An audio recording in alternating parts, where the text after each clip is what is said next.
बाजार का दिन गाड़ी नहीं घुसना चाहिए। यहाँ जो हम लोग मना कर रहे, केस कौन लगाया देखिए, केस कौन लगाया उसको देखिए आप। हाँ लगाया जो मैंने अभी गाड़ी घुस रहा गया, देखिए आप यहाँ पर खड़ा होकर देखिए घुस रहा है। राजगांगपुर पौरपालिका कार्यनिर्वाही अधिकारी विक्टर सोरेंग निर्देश क्रमे राजगांगपुर सहर तथा आखपाख अंचल में बसवास करुवा समस्त जनसाधारण अवगत निमंते ऑटो तथा विज्ञापन माध्यम पौरपालिका साप्ताहिक बजार ठारे ट्राफिक नियंत्रण उद्देश्य गुरुवार और रविवार समस्त 2 चकिया और 3 चकिया गाड़ी साप्ताहिक हाट मध्य प्रवेश निषिद्ध घोषणा करने सह उल्लंघन कले 100 टंका जोरिमाना आदेश जारी करथिले।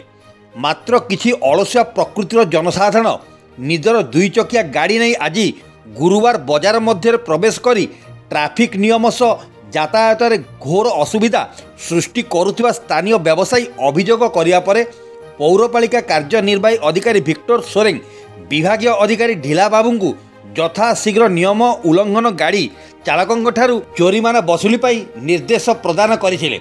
उक्त पदक्षेप बजार में बसुथिबा समस्त व्यवसायी तथा बजार को आसुथिबा समस्त जनसाधारण स्वागत करथिले। राजगांगपुर म्युनिसिपालिटी तरफ अनाउंसमेंट करा जायतिला जे विशेषकर रविवार दिन एवं गुरुवार दिन लोक मैंने जनसाधारण निज बाइक स्कूटी से बजार भीतर को नेबे नहीं, कारण यहाँ द्वारा बहुत भीड़ हुए, लोक मान असुविधा हुए।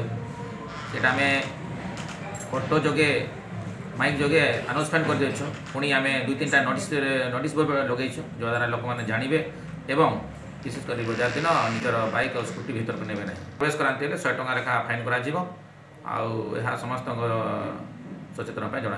सुंदरगढ़ जिला राजगांगपुर देवव्रत मित्र रिपोर्ट, क्रांति ओडिशा।